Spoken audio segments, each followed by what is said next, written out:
नमस्कार, आप देख रहे हैं गुड न्यूज टुडे। शाम के 7 बज चुके हैं। 7 सवाल लेकर हम फिर से हाजिर हैं। कार्यक्रम में आज आतंक के पटना मॉड्यूल की बात होगी, लेकिन उस पर 7 सवाल से पहले आतंक की किताब से जुड़े 7 पन्नों की तस्वीर हम आपको दिखाने जा रहे हैं। आतंक के इस मॉड्यूल से जुड़े जिन लोगों को पकड़ा गया है, उनके पास से भारत को मुस्लिम राष्ट्र बनाने की साजिश के लिए 7 पेज का एक्शन प्लान भी मिला है। इस एक्शन प्लान का एक एक पन्ना भारत के खिलाफ आतंक की साजिश को बेनकाब करता है, आतंकियों के मंसूबों को दिखाता है। पहले पन्ने में लिखा गया है भारत इस्लामिक शासन की ओर, दूसरे पन्ने में मुस्लिमों की स्थिति के बारे में बरगलाने की कोशिश की गई है, और तीसरे पन्ने में 2047 तक भारत को इस्लामिक राष्ट्र बनाने का सपना भी देखा गया है। इसी तरह से हर पन्ने में किसी न किसी नापाक मंसूबे और खतरनाक साजिश का पता चलता है। आज इस एक एक पन्ने को हम डिकोड करने जा रहे हैं।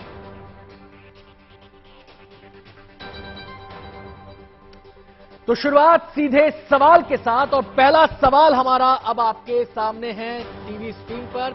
और हमारा पहला सवाल है, बिहार में कौन चला रहा था आतंक की पाठशाला? जिस मॉड्यूल का खुलासा हुआ है उसे बिहार का सबसे बड़ा आतंकी नेटवर्क बताया जा रहा है। 2 लोगों को गिरफ्तार किया गया है, दोनों पीएफआई के सदस्य हैं। यह मॉड्यूल नौजवानों को गुमराह कर रहा था और उन्हें आतंक के दलदल में धकेल रहा था।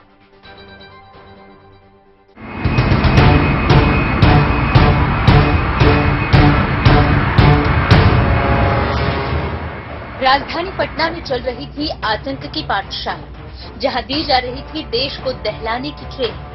पटना पुलिस ने गुरुवार को पटना के फुलवारी शरीफ में एक आतंकी मॉड्यूल का खुलासा किया है। खुलासे ने खुफिया एजेंसियों के कान खड़े कर दिए। फुलवारी शरीफ के नया टोला में मुस्लिम युवाओं का ब्रेन वॉश करके उन्हें आतंक के दलदल में धकेलने के लिए बाकायदा प्रशिक्षण दिया जा रहा था।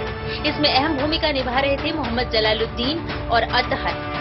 पुलिस ने जब इन दोनों को गिरफ्तार किया तो उनके खतरनाक मंसूबों का पर्दाफाश हो गया। ये दोनों खुद को पॉपुलर फ्रंट ऑफ इंडिया के कार्यकर्ता बता रहे हैं। अभी तक 2 लोग कल तक जेल भेजे जा चुके थे। कुछ लोगों की कल रात में गिरफ्तारी हुई है, कुछ लोग डिटेन भी हुए हैं। तहकीकात चल रही है। हमारी टीम 11 जुलाई से ही लगातार ऑपरेशंस कर रही है, और हमें विश्वास है कि सारे एजेंसियों की मदद से हम लोग इस पूरे ग्रुप को बस्ट करेंगे।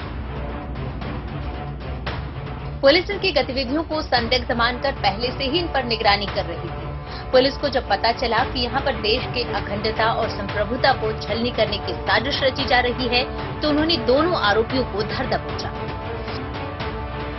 उसी क्रम में हमको जानकारी प्राप्त हुई थी कि इस प्रकार के प्रशिक्षण शिविर ऑर्गेनाइज किया जा रहा है, और उसी के क्रम में जब रेड किया गया तो हम लोगों को ऐसे डॉक्यूमेंट्स मिले जो कि भारत की संप्रभुता और अखंडता के विरुद्ध भी उसमें कुछ टिप्पणियां।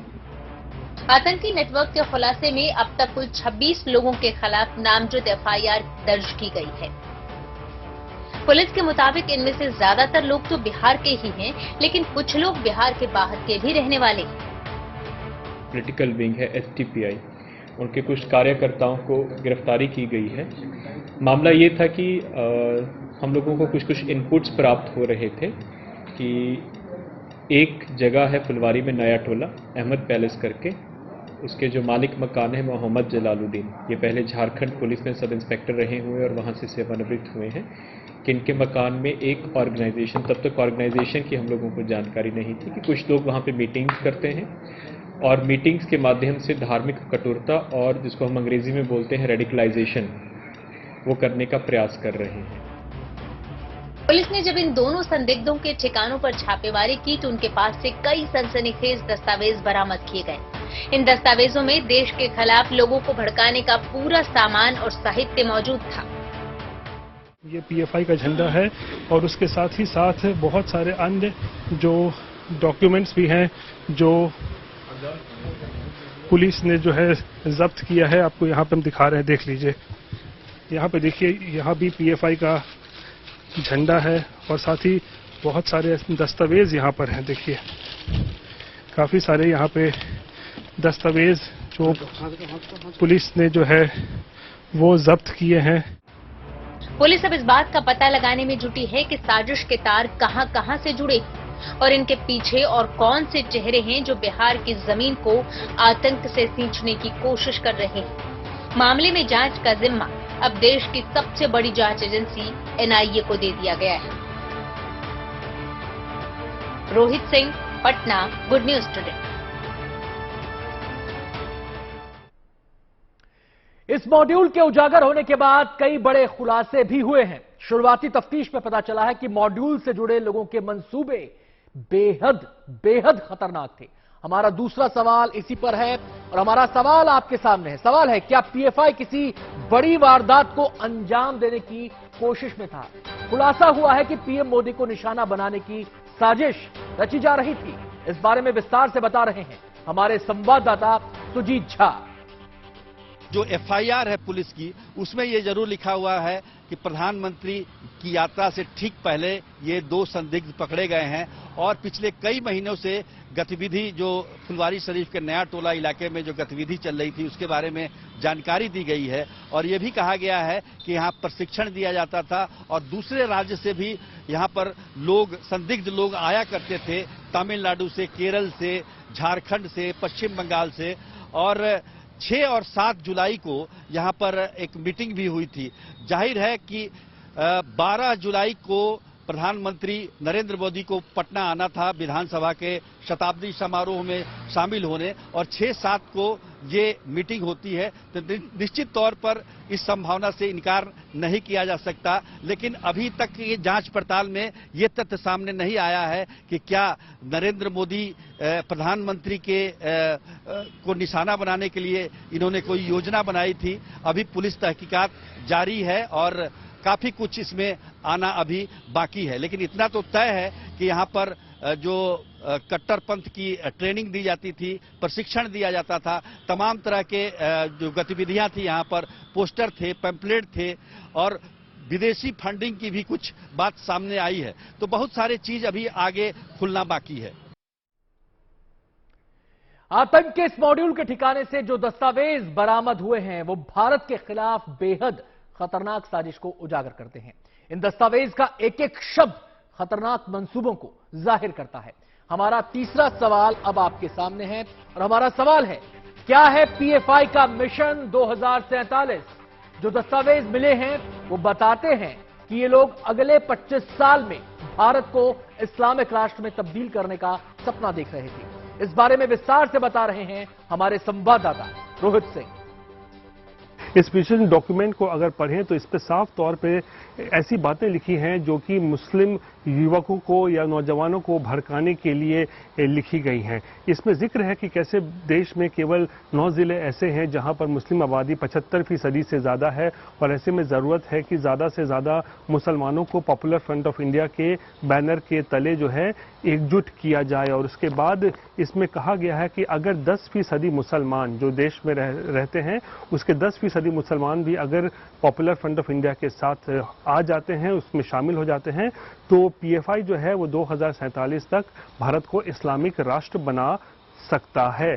और इसमें काफ़ी सारे स्टेजेस की बात भी की गई है, कैसे 1 से लेकर 4थे स्टेज तक में भारत को इस्लामिक राष्ट्र बनाएगा PFI। इस पॉपुलर फ्रंट ऑफ इंडिया को इकलौता एक ऐसा मुस्लिम संगठन बनना पड़ेगा जो कि मुसलमानों की हक की बात करता हो और उनके विकास की बात करता हो। बाकी जितने भी मुस्लिम संस्थाएं हैं देश में, उन सब को जो है दरकिनार करते हुए केवल और केवल पॉपुलर फ्रंट ऑफ इंडिया के तले ही मुसलमानों को एकजुट किया जाए। ये ऐसा होगा तो ऐसा करने से वोट शेयर बढ़ेगा PFI का और फिर 2047 में वो भारत को एक इस्लामिक राष्ट्र बनाने में कामयाब हो पाएगा। आतंक का यह पटना मॉड्यूल बेहद खतरनाक है और कितने खौफनाक इरादे भारत के खिलाफ ये पाले हुए था वो आतंकियों के पास से बरामद दस्तावेज से पता चलता है। साजिश का पूरा खाका मॉड्यूल के 7 पन्नों में छुपा है। अब हमारी नजर है चौथे सवाल पर और सवाल है PFI के साजिश के 7 पन्नों में क्या है। ये केवल 7 पन्ने नहीं है बल्कि भारत के खिलाफ आतंक का पूरा रोड मैप है। हर पन्ने में आतंकियों का एक मकसद छुपा है। हर पन्ना यह बताता है कैसे उन्होंने चरणबद्ध तरीके से भारत को जख्मी करने की प्लानिंग बनाई हुई है।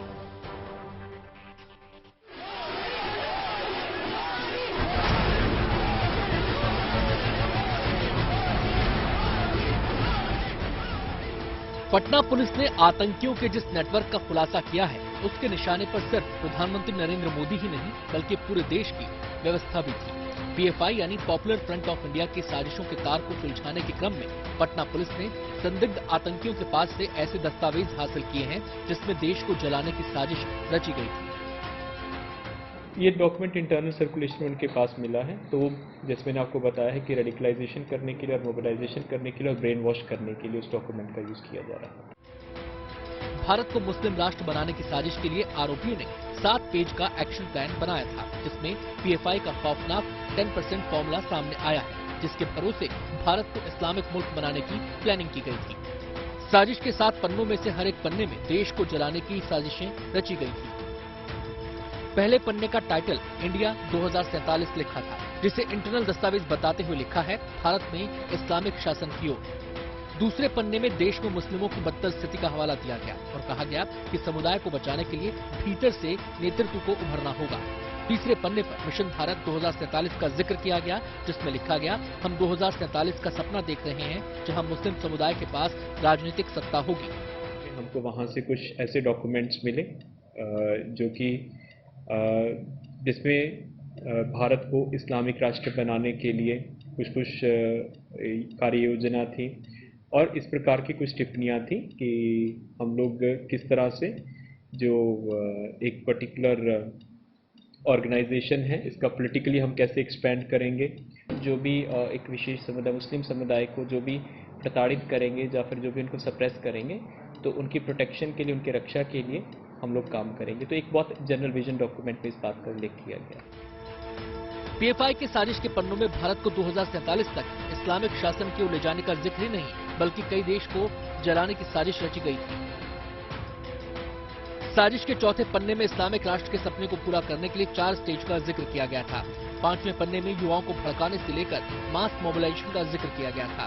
6ठे पन्ने में हर घर में पीएफआई सदस्यों की भर्ती की रणनीति बनाई गई थी। 7वें पन्ने में हिंदू लीडर्स की जानकारी जुटाने का जिक्र किया गया है। साथ ही इस्लामी देशों में विश्वसनीय मित्रता बनाने पर जोर दिया गया है। आज एक शख्स को गिरफ्तार किया गया है, एक संदिग्ध शख्स को, जो एक व्हाट्सएप ग्रुप चलाया करता था गजवाए हिंद, जिसमें आप ये कह सकते हैं कि पाकिस्तान, बांग्लादेश और भारत के लोग उसमें जुड़े हुए हैं और उसको लेकर पुलिस अभी तहकीकात कर रही है और बहुत सारी चीज उसमें भी आनी बाकी है। तो एक तरह से देखा जाए इस पूरे प्रकरण में जो अब तक पाकिस्तान के तार अभी नहीं जुड़े हुए थे, अब जुड़ते हुए दिखाई दे रहे हैं। पिछले कुछ साल से पीएफआई इस्लामिक देशों के साथ संबंध जोड़कर फंडिंग और दूसरे मदद की कोशिशें कर रहा है। देश बांटने की उनकी ये कोशिश कभी कामयाब नहीं हो पाएगी, चाहे कितनी भी साजिशें रच लें, भारत हर साजिश को चकनाचूर कर देगा। पटना से सुजीत झा के साथ bureau report, good news today.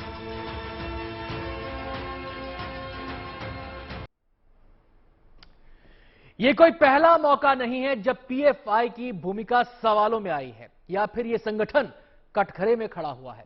हमारा 5वां सवाल इसी को लेकर है और हमारा सवाल है, देश को सुलगाने की साजिश में क्या पीएफआई जुटा हुआ है? अगर पीएफआई पर सवाल उठते रहे हैं तो उसकी ठोस वजह है। हाल के दिनों में जितने भी दंगे, जितने भी बलवे हुए हैं, उनमें पीएफआई का नाम सामने आया है और अब तो आतंक के मॉड्यूल की जांच के केंद्र में भी पीएफआई ही है।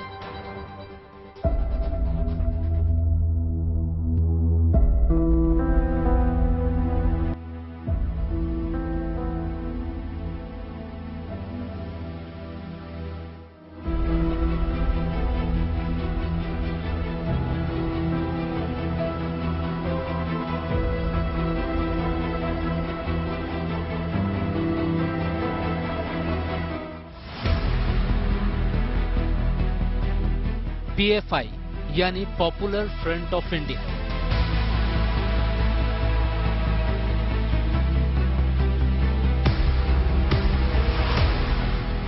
ये कट्टर इस्लामिक संगठन है जो खुद को दबे कुचले और पिछड़े मुस्लिमों के हक में आवाज उठाने वाला संगठन बताता है, लेकिन हकीकत ठीक उसके उलट है।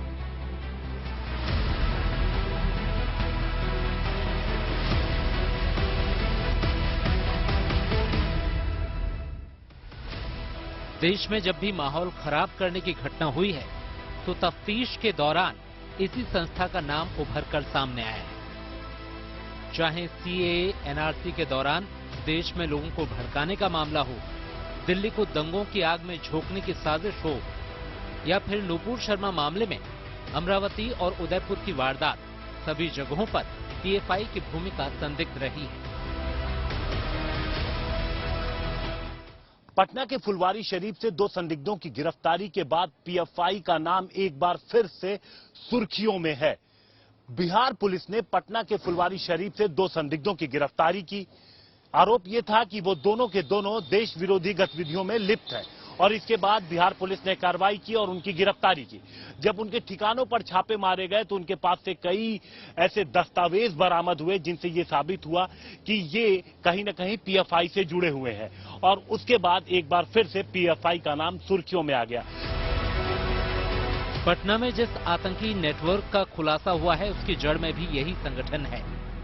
फुलवारी शरीफ के नया टोला से गिरफ्तार किए गए जमालुद्दीन और अतहर दोनों खुद को पीएफआई का सक्रिय सदस्य बता रहे हैं।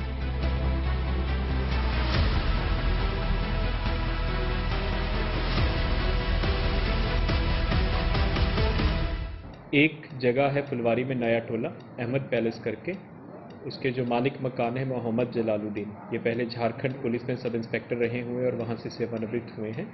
कि इनके मकान में एक ऑर्गेनाइजेशन, तब तक ऑर्गेनाइजेशन की हम लोगों को जानकारी नहीं थी, कि कुछ लोग वहाँ पे मीटिंग्स करते हैं और मीटिंग्स के माध्यम से धार्मिक कठोरता और जिसको हम अंग्रेजी में बोलते हैं रेडिकलाइजेशन, वो करने का प्रयास कर रहे हैं। तो इस ऑर्गेनाइजेशन को हम लोग काफ़ी देर से फॉलो भी कर रहे थे और हमारे अलावा जो बाकी सिस्टर एजेंसीज हैं, इंटेलिजेंस एजेंसीज हैं, उनके पास भी कुछ इनपुट्स थे।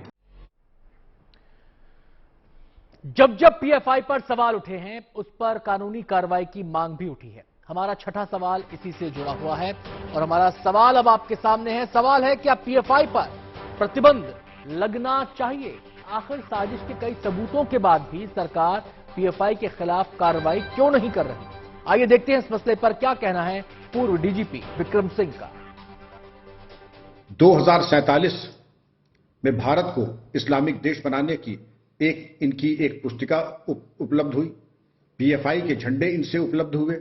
इन तमाम आपत्तिजनक बरामदगियों, घटनाक्रम और आपत्तिजनक गतिविधियों के बावजूद इन पे कार्रवाई क्यों नहीं हुई, जबकि इसकी मांग काफी समय से उठ रही थी। आश्वासन बहुत दिया जा रहा है कि इसमें कार्रवाई हो रही है, लेकिन क्यों नहीं अब तक प्रतिबंधित किया गया है, ये महत्वपूर्ण प्रश्न है।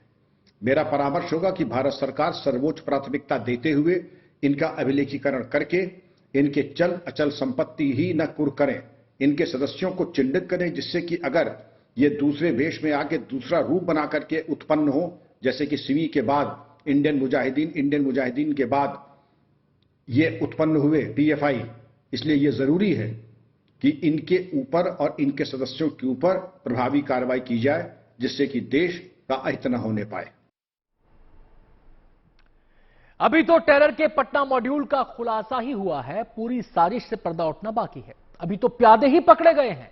आतंक के इस मॉड्यूल में और कितने किरदार हैं, इसका खुलासा होना बाकी है। हमारा 7वां और आखिरी सवाल अब आपके सामने है और हमारा सवाल है, पटना के टेरर मॉड्यूल का क्या है इंटरनेशनल कनेक्शन?